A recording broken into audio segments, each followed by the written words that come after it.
Olá, muito boa tarde, você internauta que está ligado aqui nas informações do site Notícias Agrícolas.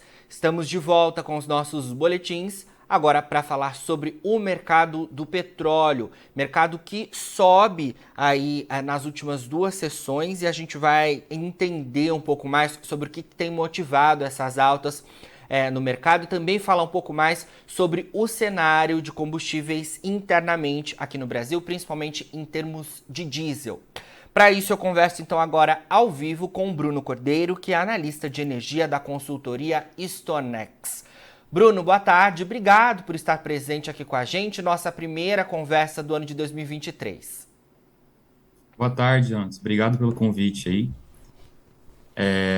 Bom, né, fazendo uma breve contextualização aí sobre o mercado, né, antes da gente entender essas altas que estão vindo no início dessa semana, né, a gente teve na semana passada quedas muito fortes aí, tanto do Brent, né, do petróleo, quanto de derivados, principalmente o diesel. Nessas quedas, elas foram motivadas aí por perspectivas mais negativas sobre a economia, né, conforme uma tendência de política monetária contracionista aplicada ali tanto pelo Fed, né, pelo Banco Central norte-americano, como também pelos bancos europeus, né? Paralelo a isso, a gente também teve a tendência de um mercado de combustíveis bem desaquecido nos Estados Unidos, né? Bem aquém do esperado ali pelo mercado, que também motivou essas pressões aí, tanto ao óleo bruto quanto aos combustíveis. Essa semana, no entanto, a gente vê uma série de fatores altistas, né, impactando positivamente aí os preços. Primeiro tem o início das sanções europeias aos derivados russos, né, sanções do G7 aos derivados russos. A gente tem também uma situação de complicação da produção de combustíveis na Europa em meio ao início das greves francesas, nas refinarias francesas, né? Então, outro fator que vem aplicando aí também é a tendência de um mercado, um balanço de oferta e demanda de combustíveis mais apertado e, por consequência, uma oferta e demanda de petróleo mais apertada. A gente também teve uma situação bem pontual que se deu no terremoto que ocorreu na Turquia recentemente, né, que acabou impactando vários terminais exportadores, né, de petróleo ao redor da Turquia. E isso acabou atingindo, aí, impactando também a chegada, né, de barris ali originados tanto do Iraque quanto do Azerbaijão para a Turquia, impactando também o balanço de oferta e demanda global de petróleo no curto prazo. Esses são alguns fatores que a gente viu motivando as altas, né, nos últimos 2 dias. Hoje também teve algumas notícias positivas, né, em meio a expectativas de aumento da demanda por petróleo na China, conforme a gente viu um avanço da demanda entre janeiro e dezembro.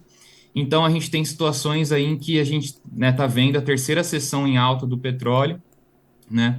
Conforme esses fatores altistas, eles acabaram surpreendendo aí o mercado, né? E cumprindo seu papel ao ultrapassar o balanço, né, dos fatores baixistas que a gente vê hoje.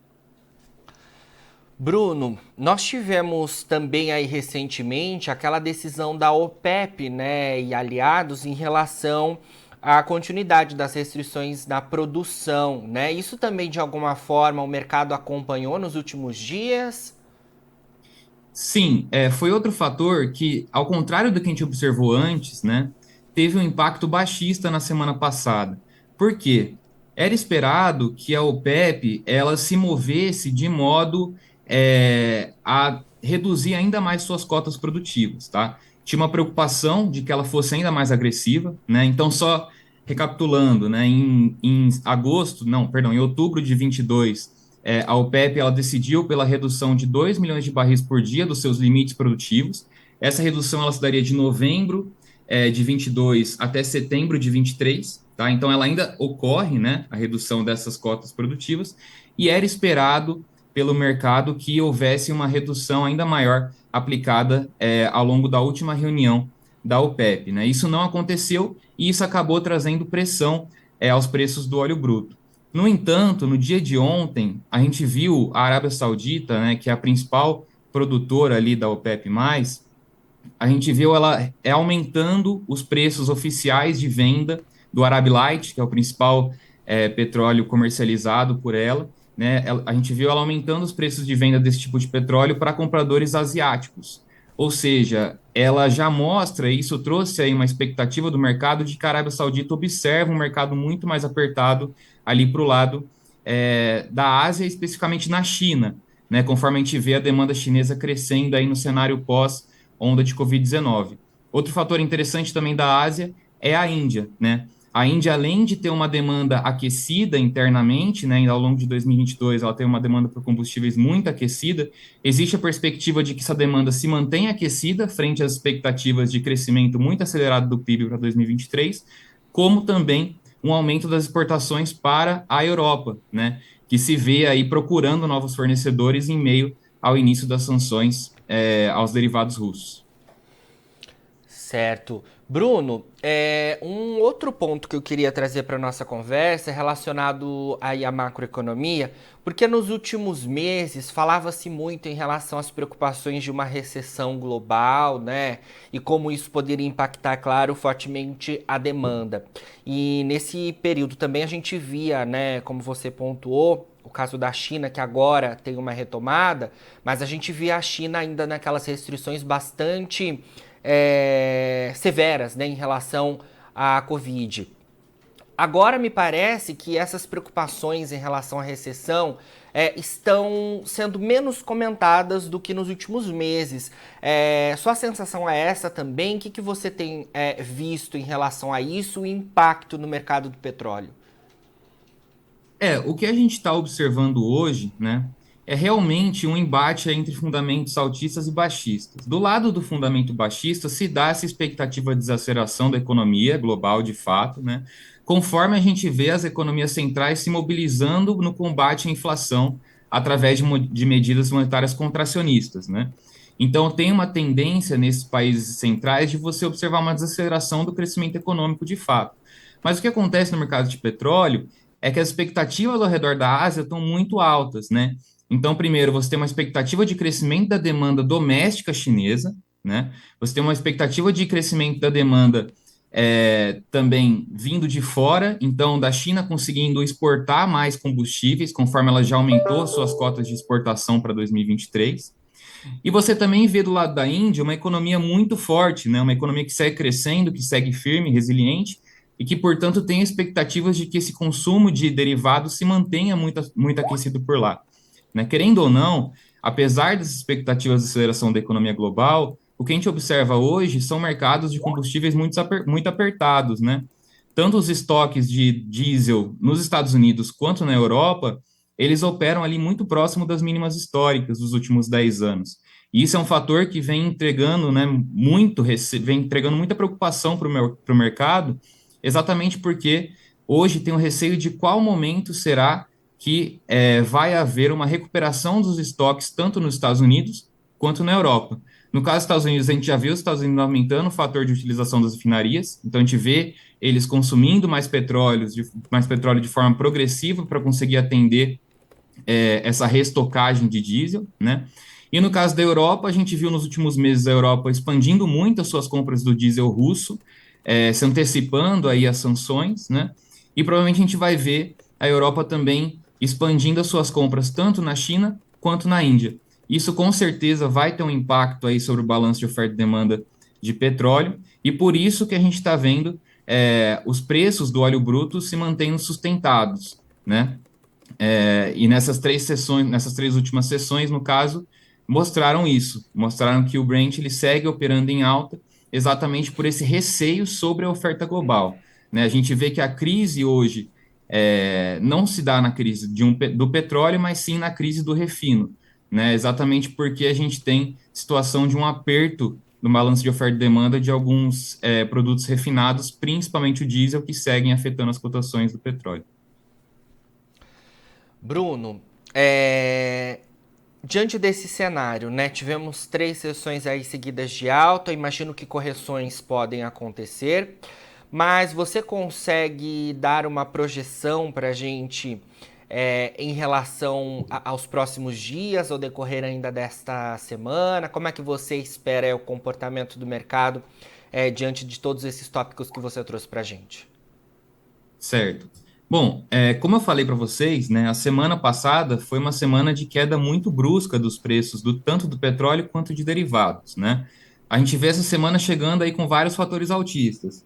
Então, as sanções do G7 aplicadas aos derivados russos, a gente vê é, a situação das refinarias francesas também, como eu falei anteriormente, nessa entrevista, né, que a gente vê o início dessas greves impactando bastante ali a oferta de combustíveis na região, e a gente vê também as perspectivas de uma demanda aquecida na China. As perspectivas não querem dizer que isso vai se realizar, né? Então é importante a gente entender que os próximos dados que forem liberados ali na China, eles serão essenciais para variação dos preços do petróleo no mercado internacional, tá? Tem essa expectativa de que serão dados positivos, de que a China ela realmente está demandando mais petróleo em meio à perspectiva de aumento do consumo interno e externo, né? Mas é importante entender que esse fator da China, né, ele vai ser muito importante para a variação dos preços nos próximos dias. Tem outro fator também, que no caso das sanções do G7, né, os derivados russos, é outro fator que o mercado também vai observar com muita cautela, né, se isso realmente vai trazer um impacto no curto prazo, no que tange a logística global de combustíveis, eu acredito que sim, tá? Acredito que vai haver uma reorganização aí da logística global de combustíveis, conforme a Europa começa a demandar mais da Ásia e também dos Estados Unidos, né? E isso acarreta, em última instância, uma tendência de alta, né? Claro que a gente ainda não sabe se isso irá acontecer. Caso a gente não veja isso acontecendo, caso a gente veja o mercado conseguindo se readaptar bem a essas sanções europeias aos derivados russos e a demanda chinesa não crescendo conforme esperado, a gente pode ver sim um cenário contrário, tá? Um cenário aí de queda.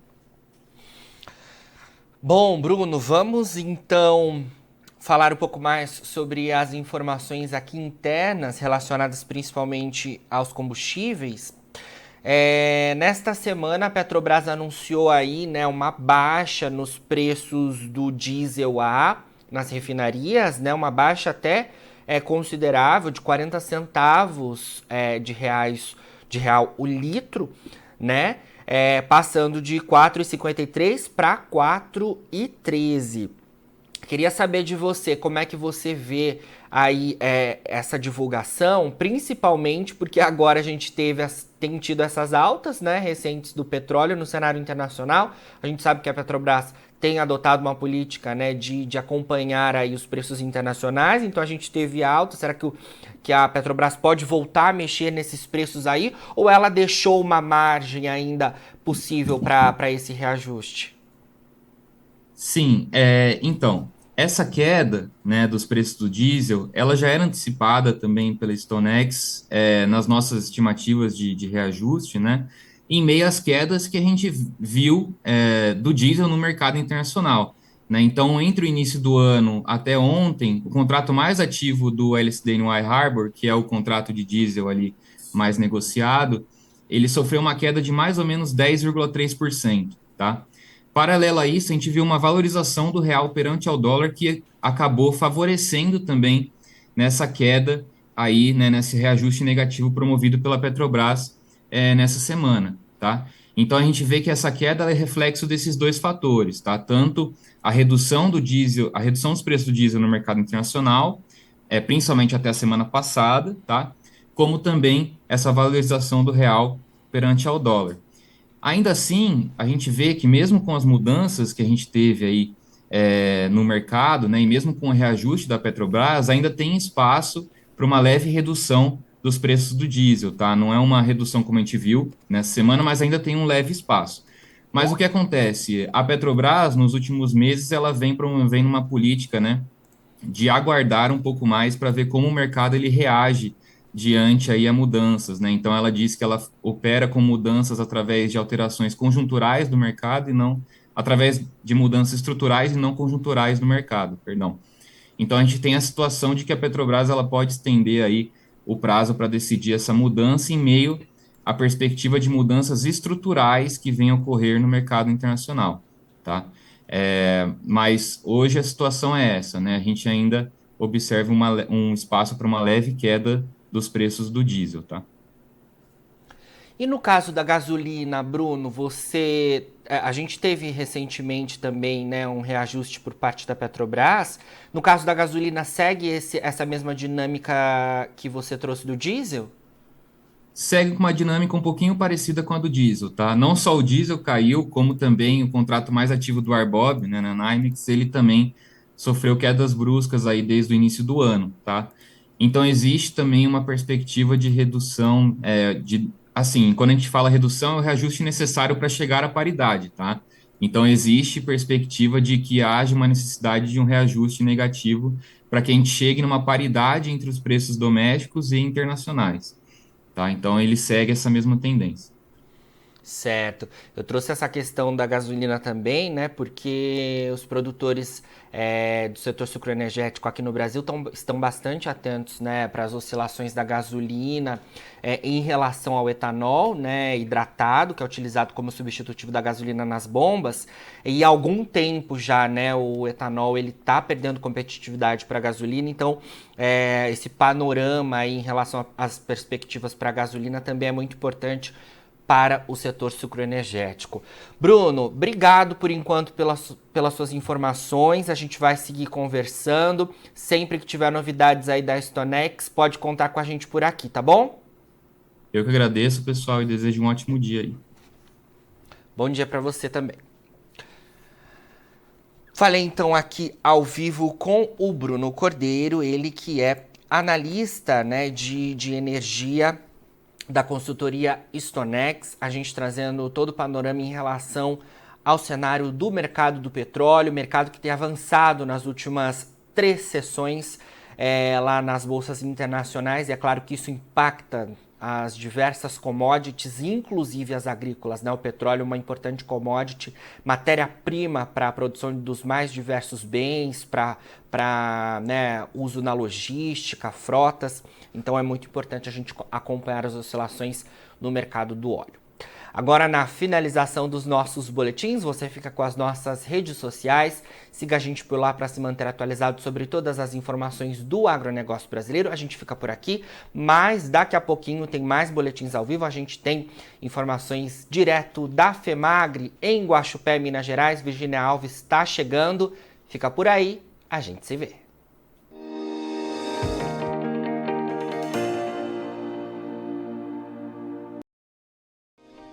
Se inscreva em nossas mídias sociais. No Facebook, Notícias Agrícolas. No Instagram, @Notícias Agrícolas. E em nosso Twitter, @Norteagri.